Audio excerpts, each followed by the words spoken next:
Olá, muito bom dia, muito boa tarde, muito boa noite para você que nos escuta aqui no nosso podcast Fractais. Eu sou Alexandre Valverde e hoje nós estamos, além dos nossos participantes de sempre, a Dani, o Id e o Fê, com o Kleber e a Lidiane Oliveira, para a gente conversar sobre famílias atípicas e o que são essas experiências e qual é a nossa vivência como famílias atípicas. Muito bom dia para vocês, pessoal. Bom dia, Dani. Bom dia, gente, tudo bom? Sejam bem-vindos, nossos convidados, Kleber e Lidiane. Um prazer estar com vocês aqui e trocar um pouco. Eu também vou falar de famílias atípicas, que a minha não sabe o que ela é. Enfim. Bom dia, pessoal. Id aqui, sempre tentando ser o número 3. Eu número 4, não sabia, eu não estava tentando, mas... Bom dia, Lid, bom dia, Kleber. Vocês, por favor, se apresentem, Lid. Como você está? Bom dia, gente. É um prazer participar desse podcast. Eu sou a Lidiane, mãe atípica, e recentemente descobri também que sou neurodivergente. Kleber? Eu sou o Kleber, eu sou esposo da Lidiane, e ambos nos descobrimos como neurodivergentes, né? E temos um filho também que é neurodivergente com dupla excepcionalidade. Então, todos no mesmo barco. Que lugar da neurodivergência vocês estão? Vocês são autistas, TDAH?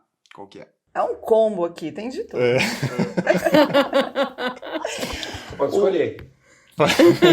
Faz unidunité, né? O diagnóstico do Eduardo, né, do nosso filho, que foi um diagnóstico tardio, a gente teve laudo do Eduardo só aos 11 anos, então durante 11 anos a gente teve todos os diagnósticos do Eduardo, ansiedade, depressão, hiperatividade, mas só aos 11 a gente conseguiu entender o que era a neurodivergência dele. Então o Dudu, ele é dupla excepcionalidade, então ele é autista, ele é altas habilidades, ele é TDAH e ele também tem transtorno geral de ansiedade. Se a gente falar que é um combo, e a gente se reconhece muito em vários, né? Então tem coisas que a gente age e fala, puxa, nós somos altas habilidades, ou esse comportamento parece um comportamento de autista, ou esse não, agora nós somos TDAH.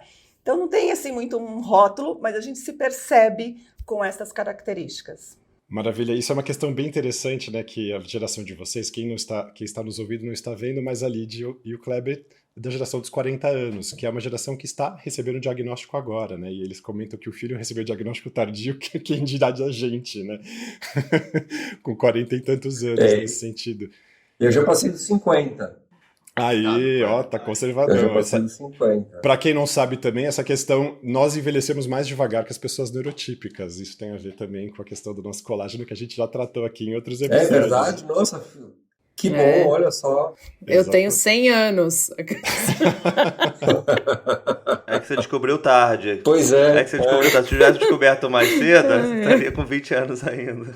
Mas aí é interessante isso, porque muitas pessoas que nos ouvem também estão passando por essa questão, né, de receberem os diagnósticos depois que os filhos são diagnosticados, assim, que tem essa preocupação que a gente se mobiliza muito pelos nossos filhos e depois, os nossos, aí eu falando aqui como se tivesse filhos, né, mas pelas pessoas que estão nos ouvindo aqui.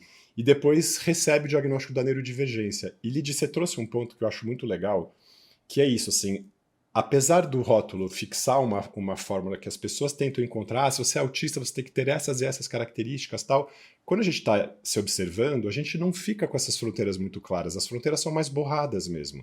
E a gente vai vendo muitas sobreposições desses comportamentos neurodivergentes, é por isso que eu prefiro sempre utilizar essa palavra neurodivergente, porque ela é mais ampla e mais acolhedora do que ficar tentando dizer, eu tenho 30% de autismo, ou 20% de altas habilidades, ou 70% de TDAH. Não sei se a gente conseguiria chegar nesse recorte, assim.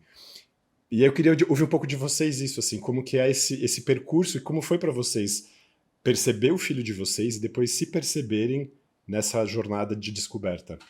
Eu acho que a gente começou pela negação. A primeira vez que eu ouvi de você, Ale, que eu era neurodivergente, eu falei, tá louco, imagina, não vou voltar nesse psiquiatra nunca. Imagina, eu não sou neurodivergente, né? Acho que primeiro teve uma grande negação, uma aceitação pelo laudo do Eduardo, mas a gente não se reconhecia também como sendo.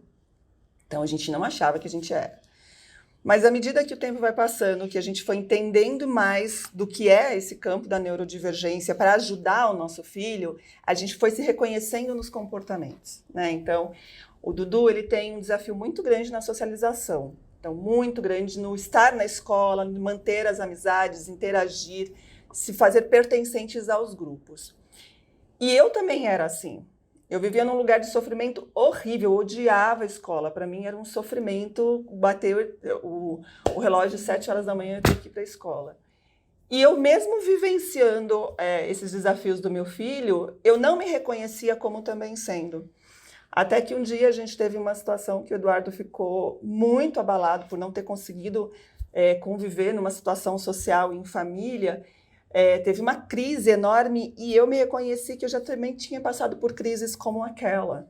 E eu falei, tá, então isso é uma neurodivergência. Então isso é uma característica, talvez, aí do autismo. Então a gente foi se reconhecendo nos comportamentos dele, conseguindo nomear os nossos, né? E hoje, enquanto família, a gente até brinca assim, isso aqui é um comportamento TDAH, então nossa porta, a gente não tem chave, porque todos perdiam as chaves. Ninguém sabia. Um ficava trancado num dia para fora, era o outro que ficava trancado. Onde é que estava a chave? Estava no carro, estava não sei quem. E liga, você foi embora, me deixou trancada aqui dentro de casa, volta, preciso sair. E aí a gente falou, bom, vamos achar uma solução para isso. A gente não vai conseguir controlar a chave. É uma fechadura eletrônica. Então, nos últimos tempos, somos uma família TDAH, então a gente vai ter uma fechadura eletrônica. Então, Só que a gente esquece de trocar as pilhas. Ainda bem que as pilhas são duráveis. Então, acho que veio primeiro essa negação, depois esse reconhecimento de comportamentos muito semelhantes ao que o Dudu apresentava, e a aceitação e uma adaptação no nosso contexto familiar sobre isso, né? Reconhecer que para a gente é muito difícil ter rotina. Então, como é que a gente se organiza numa rotina? Como é que a gente põe alarmes para as coisas acontecerem? Como é que a gente cria momentos para estar juntos? Porque cada um gera o seu hiperfoco e está um lá deitado lendo um livro, o outro está no jogo, o outro está fazendo outra coisa, e muitas vezes a gente se percebe separados. Então, como é que a gente cria esses momentos, né, de estar juntos também, considerando que essa característica de estar isolado é dos três, né? Então, são muitos desafios, muitos aprendizados, e a gente não sente que não chegou ainda num momento, num desenho confortável dela. A gente está aprendendo todos os dias, né, como ser uma família neurodivergente. Acho que não dá para colocar como um modelo, porque acho que a própria palavra, eu não gosto muito de colocar na caixa, porque quando a gente coloca como neurodivergente... Peraí, já viram as diferenças dos dois, né? Eu boto tudo na caixa e ele tira tudo da caixa. Imagina. Não, mas, galera, assim, vocês estavam falando e eu achei muito bonita a leveza que vocês trazem o assunto, sabe? Vocês acabaram de demonstrar isso agora, porque é justamente isso, não é sobre onde você chega, é sim sobre o processo de como você está lidando com essas coisas e como vocês estão falando dessa neurodivergência. Mas isso acontece a partir... Desculpa, senão eu perco o fio da meada. Mas isso só acontece quando você aceita. Isso só acontece quando você aceita e você começa a compreender e... por que você faz determinada coisa? Porque me agrada. Tá, mas não te agrada, mas não agrada ao outro. Então, por que você faz isso? Então, a partir do momento que você compreende isso, compreende que o teu pontinho verde que você tem no seu corpo é diferente do pontinho vermelho do outro cara, mas que está no mesmo lugar, você entende. Fala, tudo bem, tá tudo certo, não tem problema. Né? Total. Essa coisa de não tentar mudar e sim entender como, contornar e conviver com isso. São indivíduos diferentes. Acho que da mesma forma que você tem o neurodivergente e o neurotípico, independente dessa classificação, né, que deixa de ser estereotipada, mas você classifica, entende? Então é um paradoxo, que você, ao mesmo tempo que você... vamos colocar como neurodivergente e neurotípico, você está colocando numa caixa estanque o neurotípico e o neurodivergente, entende? Então claro, você está deixando de ser autista, mas você está sendo um neurodivergente, né? Então, mas eu entendo isso, eu não, assim, é só um conceito filosófico aí. Mas esse conceito filosófico é extremamente importante, até no devido de fractalização que até nós aqui, entre os quatro, a gente tem autovisões muito específicas sobre nossos diagnósticos e quem somos, né? E eu acho engraçado você falar sobre isso. Eu lembrou, por exemplo, ontem eu estava num evento de trabalho e eu acho que foi uma das primeiras vezes que eu estou mais confortável em falar para as pessoas que trabalham comigo, que estão com volta comigo, do podcast, assim, normalmente, assim, eu falava para alguns amigos em si, mas, assim, coisas que envolvi, aí quando eu descobri que é, tipo, a presidente da empresa, tipo, oi, Bárbara Forte, ela ouve a gente, nos ouve, pra mim foi, e ela falou, eu adoro o podcast, eu falei, cara, tem muita coisa ali muita coisa aqui que eu falo, que talvez não seja a melhor coisa para falar de funcionário, sabe, assim, porque funcionário você sempre cria, não somente funcionário, como tudo na nossa vida, a gente tenta criar uma imagem para o outro, né?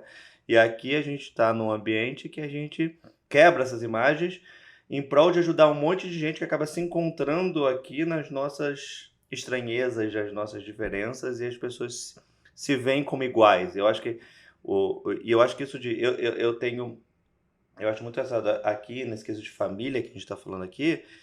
Eu vejo muitos detalhes nas minhas filhas, que elas são muito pequenas ainda, mas eu vejo detalhes nas minhas filhas, eu vejo coisas específicas nos meus pais, tios. Então, eu acho que várias coisas que eram só estranhas e por que a pessoa é assim na minha vida inteira, passa a ter muito mais sentido. Então, eu acho que o diagnóstico, e eu não gosto de botar nada em caixinhas muito específicas, porque eu concordo contigo no quesito filosófico. Mas eu acho que o fato de existir a ideia de um diagnóstico faz eu ter muito mais empatia pelos outros do que tinha antes de começar essa jornada aqui.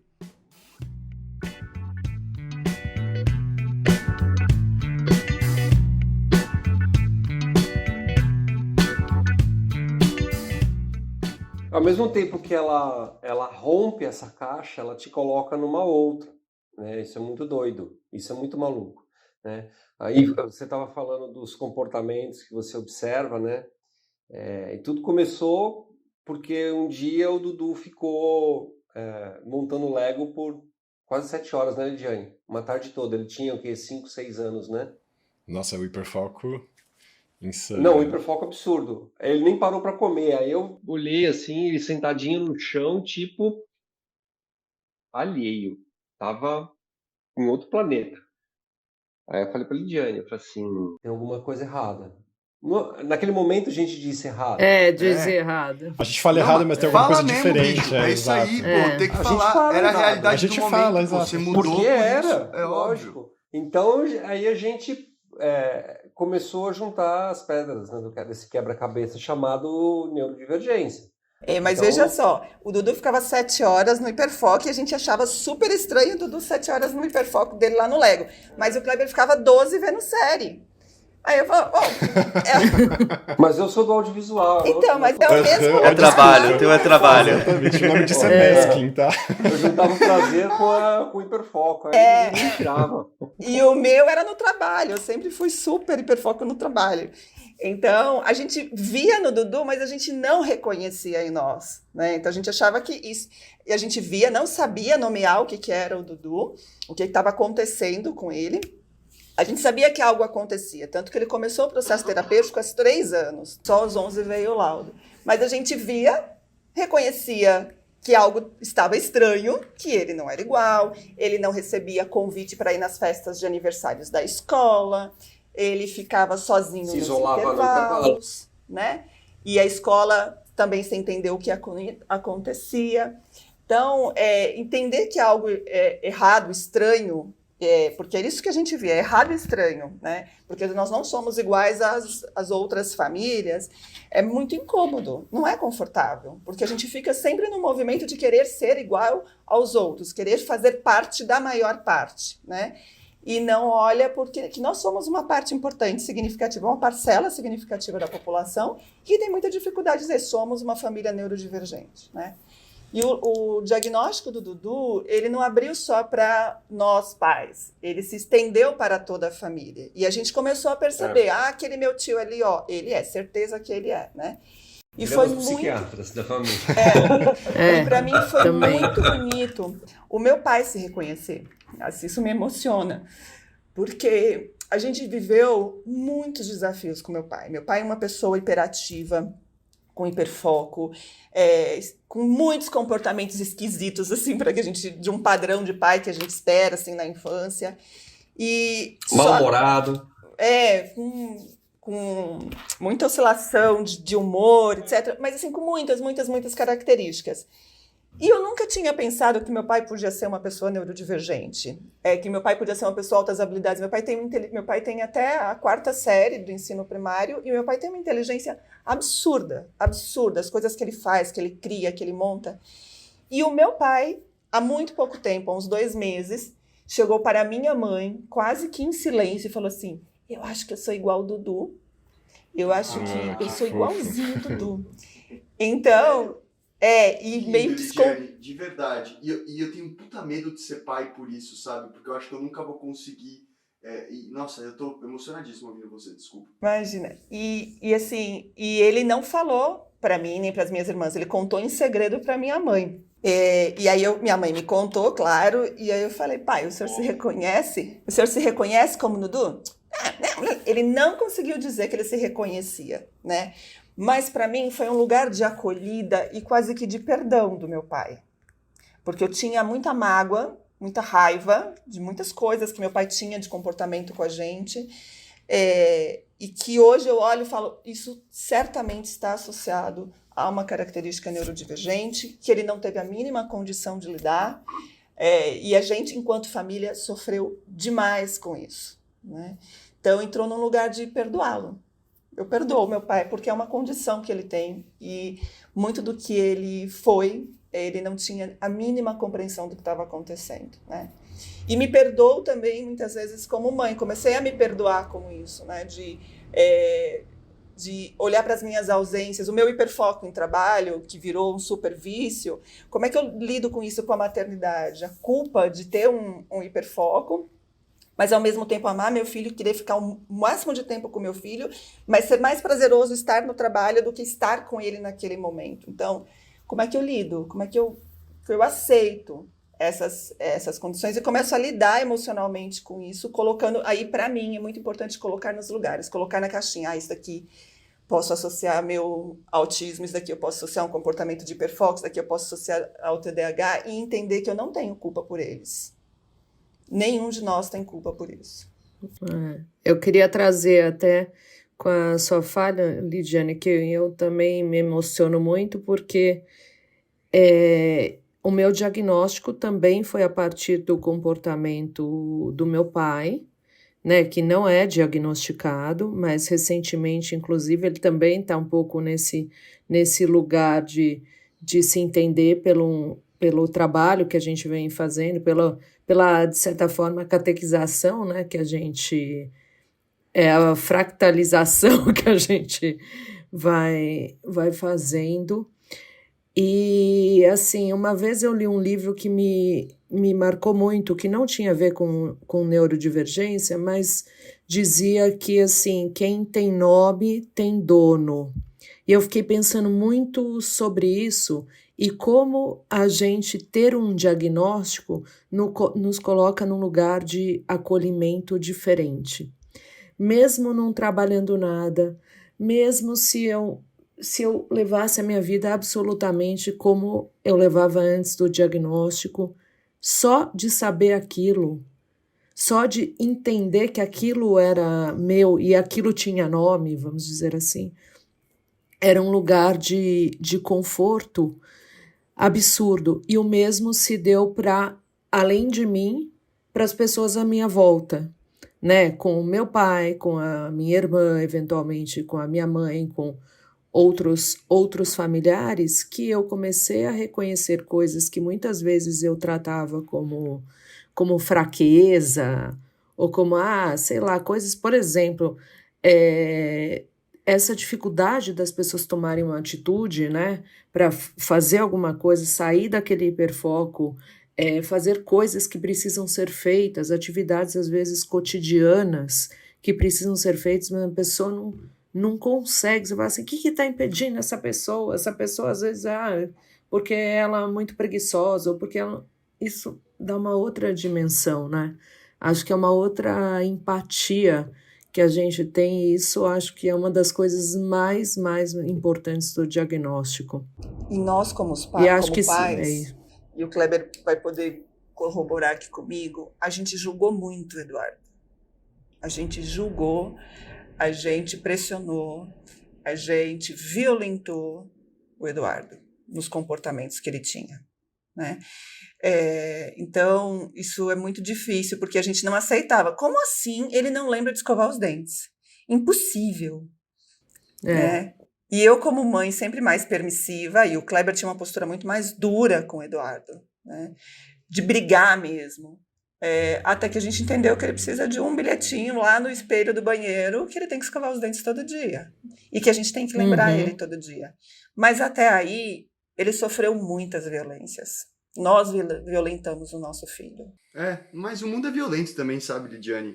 E naturalmente a gente é assim com a gente mesmo, e isso faz parte. Eu queria fazer uma pergunta para vocês sobre... A gente falou muito e esse sentimento aconteceu aqui, né? Dessa coisa de como a gente se sente visto com o diagnóstico, que dá vazão e resposta para uma série de coisas. Porém, tem o mundo ao nosso redor também e como ele julga a gente. Quando vocês estavam falando sobre a neurodivergência e como vocês veem um pouco de cada coisa, eu falei, nossa, que ótimo, né? Eles já estão realmente vivendo na família deles a ideia que eu acredito da psiquiatria, que é todas essas coisas cruzando e que a gente não deveria se categorizar. Mas o mundo não. A psicofobia muitas vezes passa por esse lugar. Mas qual é o seu diagnóstico mesmo? Mas como assim você é tantas coisas? E por aí vai. E como vocês, como família, se sentem em frente ao mundo em relação a isso? Como vocês se posicionam? Vocês colocam essa neurodivergência? Vocês falam isso para as pessoas? Vocês bancam isso quando o caldo engrossa? Como é que é? Cara, eu acho que é assim. É uma balança bem complexa. Porque, assim, eu me sinto muito à vontade para falar sobre mim. Eu me sinto tranquilo, né? Então, eu falo, eu assumo, eu me sinto muito à vontade falando naturalmente sobre o tema. Não tenho nenhum problema. Eu não gosto de falar sobre o Dudu na frente dele, né? Agora que ele começou a aceitar o tema, até ele brincou outro dia com a gente, que ele tem um amigo, um filho de uma amiga nossa que é mais velho que ele, está trabalhando, né? E ele tem o Vale Transporte, o bilhete único especial aqui em São Paulo, né? Na cidade de São Paulo você tem isso. E aí ele chegou, outro dia ele estava na escola e falou, pô pai, você sabe que eu tô até curtindo ser neurodivergente? Eu falei, por quê? Eu falei, pô, eu posso tirar bilhete único, não preciso gastar nada. E agora tá no meu pé, o hiperfoco dele é o bilhete O único. E aí, bilhete pai, único. como é que Ele tá? tá com quantos Como é que tá? anos, Kleber? Ele vai fazer 16 em março. Ei, dá de boa! Pois tá numa fase super complexa. Então, eu assumo naturalmente o tempo, né? Tem pessoas que eu acho que assim, com a popularização e com o aumento do conhecimento sobre o tema, o nível de diagnósticos ele cresceu de uma forma exponencial, né? Então hoje não é que todo mundo é que todo mundo era e não se conhecia. Então o que acontece? Hoje as pessoas têm muito mais curiosidade e muito menos ojeriza. Graças a Deus a gente não vive na Alemanha no final dos anos 30, né? Senão a gente estávamos todos ferrados, né? Então hoje é muito natural. Hoje as pessoas têm mais curiosidade, né? Ainda tem muita negação, principalmente quando é o próprio filho. Então, tem pais que... A Lidiane tem amigas na escola que você não precisa ser médico, você não precisa ser psicólogo, você não precisa ser estudioso no tema para saber que o filho, filha da pessoa é um neurodivergente. Só de você... A gente bate o olho porque é um autorreconhecimento, né? Ele é um... O altdar, o pessoal fala, né? O neurodar, assim, né? O radar de neurodivergência ligado agora, né? Neurodar. Aí chega um momento que a gente fala assim, né? Aí o não filtro social entra em ação, né? Tipo, modo alerta total e fala, você tem que falar, fala que o filho dela, é neurodivergente. A Lidiane já falou, insinuou várias vezes para pais, principalmente para as mães, né? Tem mãe que nega, tem mãe que prefere fazer uma viagem para a Europa caríssima, mas não paga a terapia para o filho. Mas eu queria falar uma coisa da socialização, assim, em família, né? Que o Id fala de como é que a gente abre. Depende para o grupo e de onde a gente está, a gente é mais neurodivergente ou a gente não é neurodivergente, né? Então, Tem casas que a gente visita de amigos que a gente faz a gente está no caminho e fala, bom, gente, lembrando, acionar modo filtro. Tem o protocolo. Tem o protocolo. Lembrar de já não... deliberado, né? O Eduardo já sabe, fala, tá bom, reduzir idiotizações, olhar com atenção os filtros, diminuir ansiedades, não é para comer tudo não ser guloso. Não ser guloso. A gente já tem um protocolo, né? A depender do ambiente que a gente chega. Outros ambientes, a gente está indo no carro, a gente nem fala nada, porque lá a gente pode ser exatamente como a gente é, né? Não pegar brigadeiro antes do parabéns. Isso é um drama com o Eduardo. Então, a gente modula os nossos comportamentos de acordo com o grupo que a gente vai se relacionar. Não é todo grupo que aceita, né? E aí, a gente não é uma família que viaja com outras famílias. Nós viajamos entre nós. É muito estressante viajar com uma outra família que não seja neurodivergente, porque a gente fica todo o tempo querendo modular o nosso comportamento para ser aceito naquele grupo. Então a gente viaja sozinhos.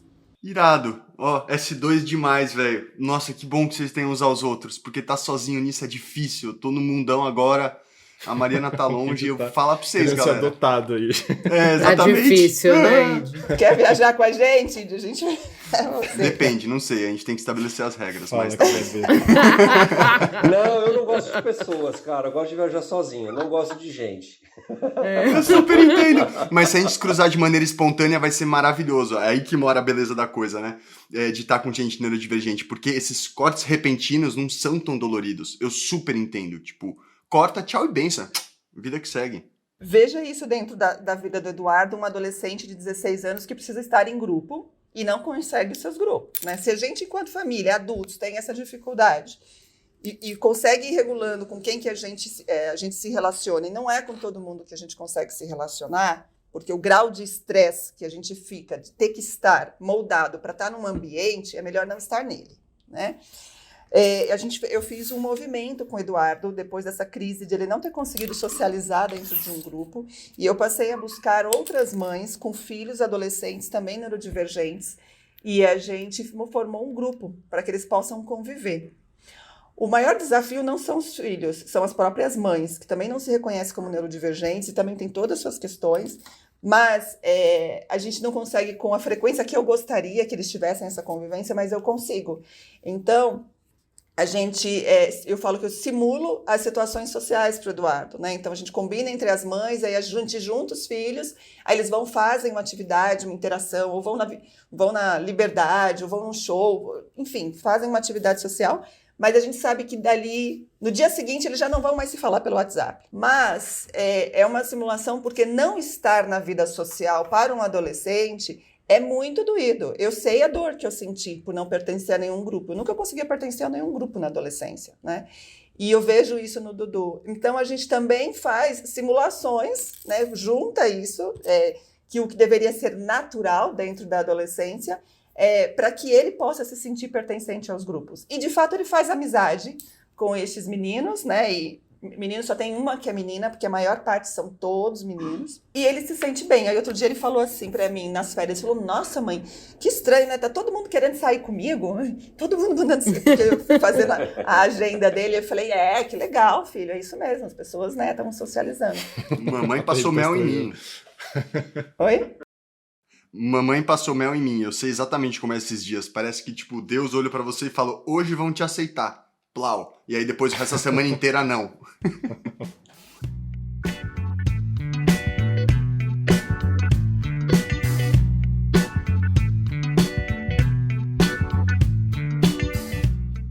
A Lidiane tocou num ponto importante, que são os combinados, né, os protocolos. Nós somos na casa de uma amiga da minha mãe que fazia muitos anos que ela não via e tal, né?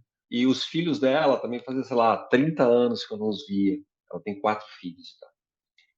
E aí eu estava conversando com o filho mais velho, né, o Paulinho, e eu falei, Paulinho, deixa eu te falar, meu filho, ele é assim, assim, assim, assim, assado. Então, você não se preocupa se alguns comportamentos parecerem muito estranhos. Não adianta você falar divergentes porque as pessoas não vão entender. Total, comportamentais. cara. Assim, então, então você desencana, né? Aí falou, tem crise. Eu falei, não, mas, cara, avisa a família, porque às vezes pode parecer estranho, e é aquilo lá mesmo, sabe? Ele vai olhar uma coisa, vai levantar, vai sair andando, vai querer ver televisão, enfim. Aí ele acabou não indo. Mas por que eu estou ilustrando isso? Porque é ao mesmo tempo que você fica aliviado, que você sabe que aquele núcleo que você está chegando vai entender, entre aspas, como determinado indivíduo você fica nesse balanço entre a aceitação e a pena, sabe? Então, tá aceitando por dó, tá aceitando de coração aberto, tá do tipo, não, tudo bem, vem aí, mas putz, é assim. Então, é um balanço muito complexo. E você percebe isso, você sente quando as pessoas têm uma receptividade maior e quando tem uma receptividade menor. A gente percebe, isso é notório. E o Dudu tem uma super sensibilidade para isso, né? A sensibilidade do neurodivergente, a nossa, a gente percebe, muito mais à frente. E isso é muito ruim, porque nós somos muito mais suscetíveis a variações emocionais. Então, a gente não vou falar desestabilizar, porque parece que vai enlouquecer, mas a gente se afeta de forma mais intensa que um neurotípico com essas mudanças emocionais. Então, você fica mais abalado, fica mais entristecido, você fica mais feliz, menos feliz. Só que são vales e picos maiores, né? Então, essa curva mediana aí, ela oscila muito, ela oscila demais. E aí, voltando para os diagnósticos, né? Eu tinha esses vales e picos assim de forma absurda, muito, muito profundos e muito, muito altos. Aí eu tive que, né? A partir do momento que eu percebi que o negócio estava insuportável, insuportável mesmo, estava assim, eu não me aguentava mais, eu não me tolerava mais. Aí eu tive que ir pro remédio, tive que entrar no remédio. Agora, eu queria complementar o que o Kleber fala, né? Porque era impossível. Nesse lugar de sofrimento, né? Porque a gente sofre, assim, eu como mãe sofro muito ir a um lugar e perceber os olhares de julgamento com o comportamento do meu filho, né? Por mim, ele nem vai, eu retiro ele dali imediatamente, mas eu não posso, eu preciso que ele conviva. E o Dudu também já percebe isso. E esse ano nós tivemos um convite de uma amiga do Kleber que estava fazendo 40 anos e foi para um sítio com 50 pessoas. Socorro, Deus! Como vamos sobreviver 4 dias num sítio com 40 pessoas, né? Mas nós fomos. E é claro que isso desregulou completamente o Eduardo. Totalmente, completamente, a ponto dos comportamentos dele começar assim, a gente não conseguia mais controlar. E falar, Eduardo, por favor, preste atenção no seu comportamento. Eduardo, olha o que você está falando. Você, assim, de estar todo mundo tomando café da manhã, de repente ele chega com um assunto completamente aleatório, toma conta ali da mesa e começa todo mundo a olhar para ele do tipo, o que ele está dizendo? Pô, vocês estão falando minha vida, hein, pessoal? Tá ficando meio muito parecido, hein? Ai, ai, ai. E nesse dia eu fiquei muito brava, mas eu olhei para ele assim que eu queria fuzilar ele. Eu só levantei e falei, Dudu, vem comigo. E aí levei ele pro quarto, eu falei, puta que eu pariu, a gente já não te explicou 500 vezes que quando chega num grupo, você tem que escutar o que o grupo tá falando para você poder pertencer, esperar o momento certo, não sei o quê.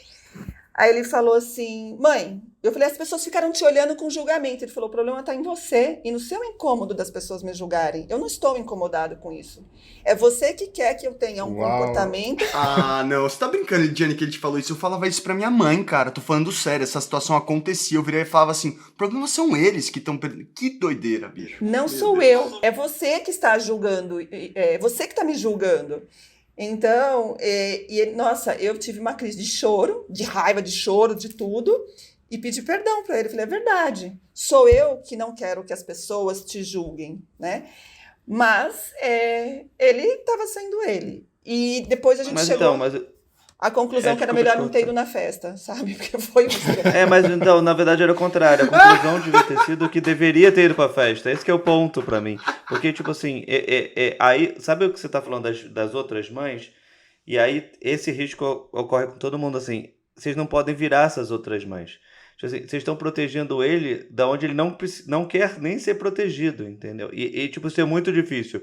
E é muito importante. O Id pode falar mais, tipo assim, eu não tive tanto desse jeito assim, mas eu vejo muito em outras mães, tá? E eu conheço outras mães, tem na família, pessoas com diagnósticos. Eles se encontram em alguns hobbies específicos, já foi Pokémon, já foi várias coisas assim, e eles encontram os mundinhos deles. É o do momento.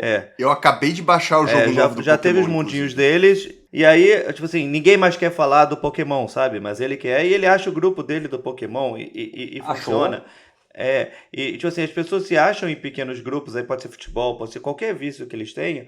O ponto é, tome muito cuidado para proteger ele das suas dores e não das dele, sabe? Porque ele vai se encontrar. E sim, muito importante para eles aprender a se socializar, e ele não vai aprender só na teoria, né? E isso é muito difícil para pais, para todo mundo. Conheço muitos. Minhas filhas são pequenas, eu não acho que nada até o momento, tipo, me causa isso, mas eu já fui monitor de colônia de férias. E hoje eu vejo muitas crianças que Aê, tinham tio diagnóstico lá, Felipe! tio Felipe total. E eu lidava com essas questões. Tinha os bullies, tinha vários lá que depois foram claramente diagnosticados. E com problemas mais sérios de agressividade e tudo. Eles falam pra mim até hoje, assim, cara, foi muito importante estar lá, sair de casa da proteção e, tipo, descobrir que eu não estava protegido. Então, tipo assim, aquele bloqueio e tudo mais, assim, e ter que envolver com situações fora da proteção que eu tinha em casa. Dói, é difícil para cacete, e eu sei da dor de vocês, mas eu acho que a solução de não ir pra festa, tipo, pode não. Aí o It pode falar mais do que eu. Bicho, isso aí é um balanço que eu não sei responder até hoje, cara. Eu nunca sei. Essa resposta, na real, talvez ela não exista. Basicamente é, tipo, tá atento ao seu sentimento e entendendo. Porque tem vezes que foi bom ter ido, eu aprendi muito, muito mesmo.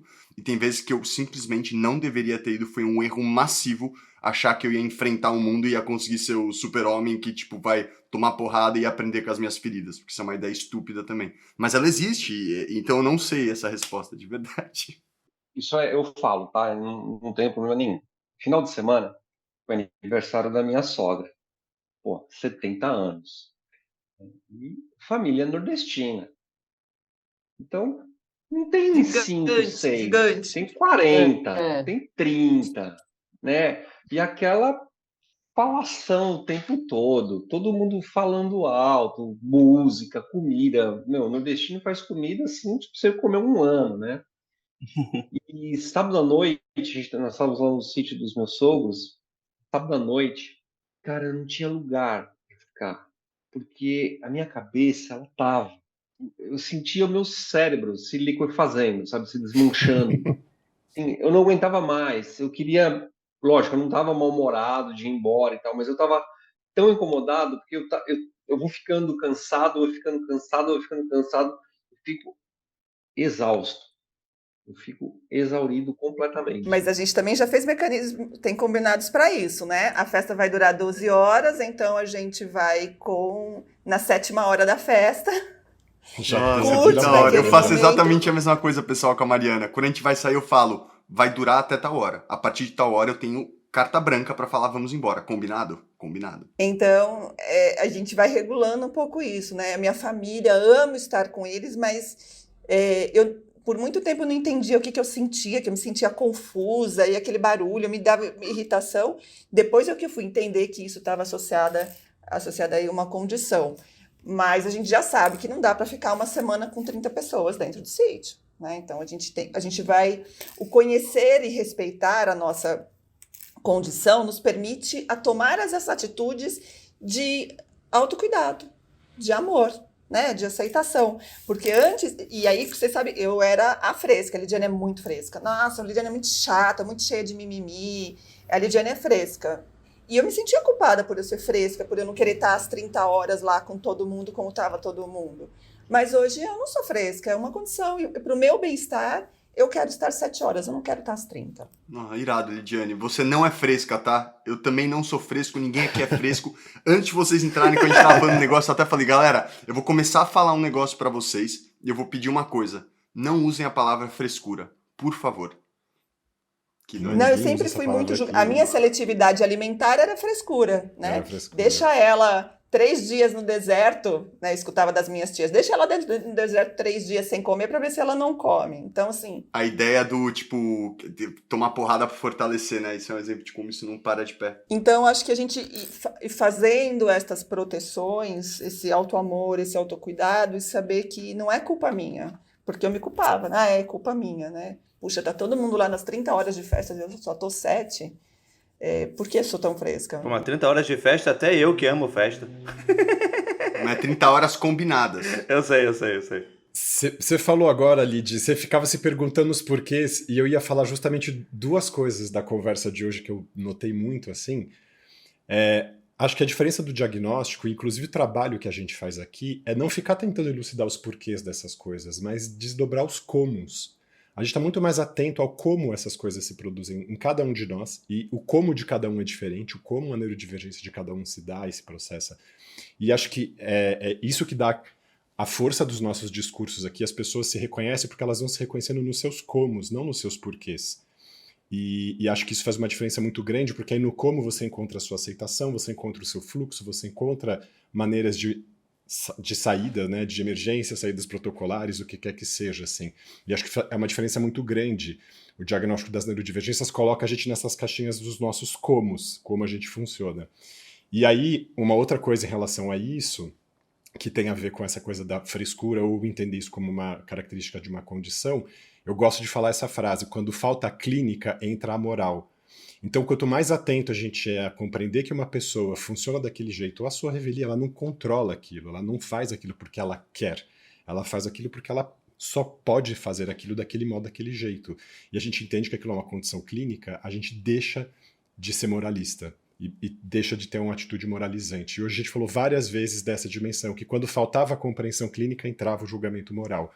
E é esse o cuidado que a gente tem que ter. Eu acho que esse esforço que a gente faz aqui com o nosso podcast é de se colocar como porta-vozes dos nossos comos, das nossas condições, para que a gente pare de se olhar moralmente e comece a olhar clinicamente com esse cuidado.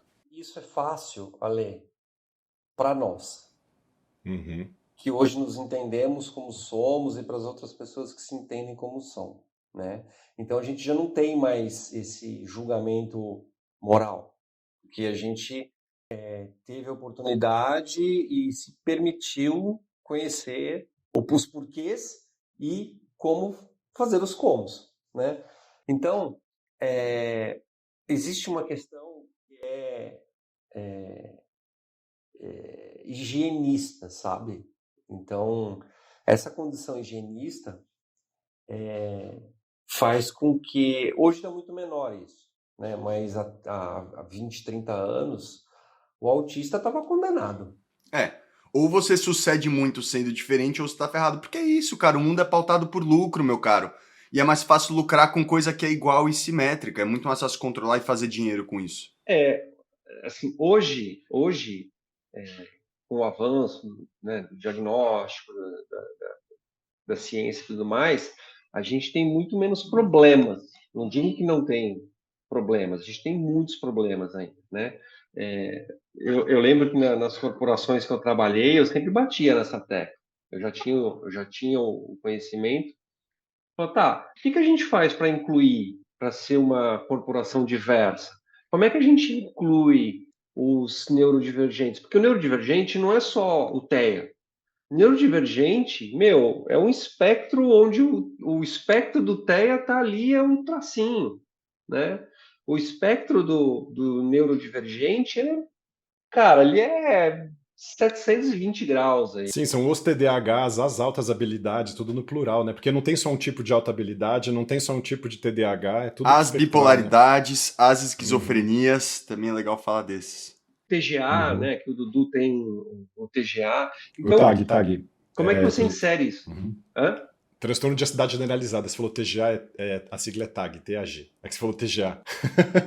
Só pra não confundir as pessoas que Faço falam assim, isso que o sigla é essa que tempo ele tá inteiro. falando? E agora a gente vai viver esse desafio, né, que é como família, porque o Dudu começa a entrar nesse momento de se preparar para um trabalho, para um mercado de trabalho, que a gente já entendeu que já é o próximo desafio, né? Como é que ele vai escolher aí um lugar para desenvolver suas habilidades, suas competências, e como é que esse lugar vai poder acolher ele, né?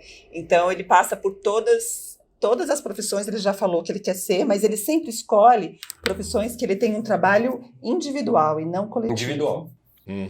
Claro. Mas já tem um pessoal fazendo. Eu conheci recentemente 2 empresas, né, que são focadas especificamente em pessoas do espectro autista, que estão fazendo uns trabalhos bem legais, né, de inclusão nas empresas e tal. Então, acho que isso está começando a acontecer, né, e tem ficado um pouco mais sério dentro das empresas. Então, acho que as grandes corporações, as com culturas organizacionais mais estruturadas, elas vão ter esse caminho mais fácil, né? E talvez seja isso, seja mais difícil ele trabalhar numa empresa pequena, né? E mais fácil ele trabalhar numa grande empresa onde isso faça parte da cultura organizacional. Com certeza, Mas Dani. E eu depois tô vivendo até... Eu isso, acho o tá? contrário. Eu agora tô numa indústria Você acha? Vou dar um exemplo, tá, pessoal? Instrutor de mergulho, tô aqui, tipo, basicamente rodando o mundo, passando por vários dive centers, são empresas pequenas. E o nível de ignorância com relação à organização de empresa, de consciência, de inclusão e por aí vai, ele basicamente não existe. É um trabalho completamente informal, sabe? Você tá aqui mergulhando e vai que vai. E eu tô vivendo isso na pele agora, e é revoltante, porque eu venho do mundo, eu tô aqui falando com vocês, trabalhei em grandes empresas, sei que isso existe, sei o quanto isso é relevante, mas aí quando chega no meio do trabalho, ferrou, amigão. Você tá ali, entendeu? Você é mais um peão. E aí você tá naquele meio daquela empresa pequena e não tem o que fazer, e é claustrofóbico, e é a realidade. Eu tô tentando entender como surfar nisso. Você não consegue pedir ajuda. Tem muitas empresas. Por que eu falo do pequeno e do grande, né? Assim, grande, grande, grande mesmo, gigante. Essa mentalidade, ela veio mudando com o incremento dos laudos, né? Eu lembro que, sei lá, até 5 anos, isso era meio, não se falava. Isso é muito recente mesmo, é muito recente. E Sim, ainda sim. estão engatinhando com isso, né? Tem empresas que realmente abraçaram essa causa, mas isso é um número ínfimo, é muito pequeno, é muito, muito, muito pequeno, porque o neurodivergente ele tem um comportamento muito errático. Nós somos erráticos, gente. Assim, no sentido comportamental, em algumas coisas nós somos erráticos, Sim, né? E tudo bem. porque Ok, é isso. essa é a base da evolução, né? A E evolução é tudo basicamente bem, uma não mutação tem que aleatória que julgar. fez as Ninguém tá espécies julgando isso, é só evoluírem. um fato da nossa neurodivergência. É só um como nosso. Isso. Só que dentro de uma corporação onde você tem que ser pasteurizado, você tem que ter um modus operandi padrão, isso muitas vezes não funciona. Digo por mim mesmo, eu já tomei muita, muita, muita pedrada por ter um comportamento mais aguerrido, sabe? Né? Aí, com o passar dos anos, você vai desenvolvendo essas capacidades de compreensão, esses filtros, e aí você aprende que tem um determinado momento que você pode ou não emitir determinada opinião ou não, determinado comportamento ou não. Sobre comportamentos erráticos e puxando pro final, desculpa te interromper, Kleber, mas um exemplo do que tá acontecendo agora é que eu queria continuar muito nesse assunto e eu tava super disposto a simplesmente ignorar tudo que a gente tem outras coisas pra fazer depois. E queria falar, já puxando pro final, que a gente poderia fazer mais episódios com vocês, hein? Esse papo tem muito caldo. Tem várias perguntas que eu queria fazer. Perguntas são extremamente específicas sobre situações de como se lidarem, por aí vai. A gente pode se planejar para fazer essas perguntas e por aí vai. Porque esse primeiro papo mostrou uma abertura irada, eu cresci muito com essa conversa e, de verdade, foi um prazer gigantesco falar com vocês. Eu já conhecia vocês, né? A ficha caiu 5 minutos depois, mas irado. Obrigada. Vamos fazer uma rodada de encerramento, então, da conversa de hoje, que foi super bacana. Também queria agradecer muitíssimo a presença de vocês. A gente falou muito sobre essa questão de como a gente começou a se identificar, né, a partir de histórias, você dos seus filhos, da questão de cada um aqui, do pai, da mãe, de outros parentes e tal. E é super interessante isso. Tem muita gente que fala que isso é uma ingerência, assim, né, como uma impertinência nossa de querer fazer autodiagnóstico e tal. Vamos falar de autoidentificação aqui. Eu acho super importante isso que a gente faz, porque a gente vai dando clareza às pessoas, a partir das nossas histórias, de aspectos possíveis das neurodivergências, porque elas não são todas idênticas. Então a gente também participa da composição dessa cultura neurodivergente que faz com que as pessoas possam se reconhecer e ajudá-las nesse processo, que não acontece só porque a pessoa viu um dia uma publicação de um influencer e começa a pensar, acho que eu sou autista. Não. É um processo longo, super difícil, super elaborado, super trabalhoso, super dolorido, e poder participar disso e trazer clareza às pessoas e a liberdade que elas podem encontrar a partir dessa clareza, acho que é o papel que a gente faz aqui. Queria agradecer a fala de vocês, porque ela trouxe mais clareza ainda, certamente acrescentou muito aqui para o nosso trabalho. Obrigada mesmo, gente. Importantíssimo. E aí, cada vez que a gente recebe convidados, a gente fica mais entusiasmado em receber convidados, né? E entender como que essa troca, ela só vai se ampliando mesmo. E esse como que o Alê falou, assim, extremamente importante, como você pode se reconhecer em pequenas coisas e como você não necessariamente precisa se colocar em uma única caixa, né? Mas aceitar aquilo, como você mesmo falou, Lidiane, como uma condição, né? E para dizer que é uma condição, eu não preciso ser moralista, igual a Alê falou também, e julgar aquilo de uma forma, de um comportamento social, né? Acho que isso diz muito sobre nós como seres humanos, né? Sobre a empatia que a gente tem, enfim. É um grande aprendizado. Acho que nós, neurodivergentes, passamos por isso e podemos contribuir nessa conversa. Obrigada mesmo, gente. Obrigado e um beijo pro Dudu, né? Nossa, Daqui a pouco ele chega, ele foi fazer prova, hoje ele chega mais cedo. demais. No dia que vocês forem fazer um episódio só com adolescentes, convidem ele vai amar falar. Com certeza, eu ainda só vai ter sou um o adolescente. Id, só tem você, né? Nesse episódio. Brincadeira. Só tem o Id de adolescente. Eu também. A gente já pensou em fazer só com os nossos companheiros, a gente já pensou em fazer com várias pessoas que conhecem a gente de outro modo também. A gente ainda tem uma lista de coisas que tem que fazer. Vocês querem encerrar também, Lid, Kleber, por favor? Também queria agradecer o espaço, dizer que eu sou muito fã do trabalho de vocês. Assim, muitas das coisas que eu escuto e me reconheço nas falas de vocês me ajudam no meu dia a dia, de verdade. Poderia citar aqui vários episódios e como esses episódios me ajudam a lidar com as minhas condições, né? Dizer que a gente está em família aprendendo a não ser moralista e a respeitar esta condição. Não é fácil, a gente escorrega, né? Eu me sinto muito nesse lugar de muitas vezes estar julgando, estar colocando um valor moral nesses comportamentos, mas a importância da família se assumir, né, como corresponsáveis no desenvolvimento de todos, né? Não é só do Eduardo, porque tudo o que a gente fez foi para acolher o Eduardo, depois a gente viu que a gente não estava acolhendo o Eduardo, a gente estava acolhendo a nós mesmos, que a gente tinha aí as mesmas condições. Então, a importância do lugar da família, se reconhecer e apoiar. É um ciclo sem fim.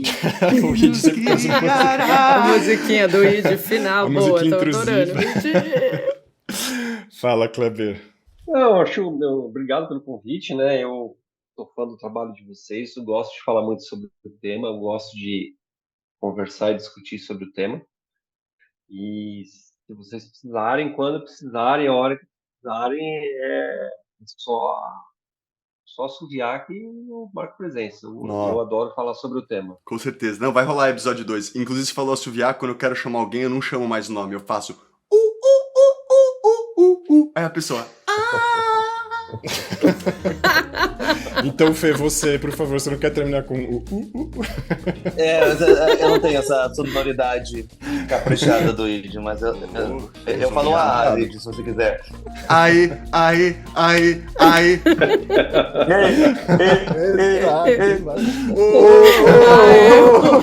É micareta com Fê. sonoplastia ao vivo aqui. Maravilha, pessoal. Um beijo grande. Um beijo pra vocês, gente. Até.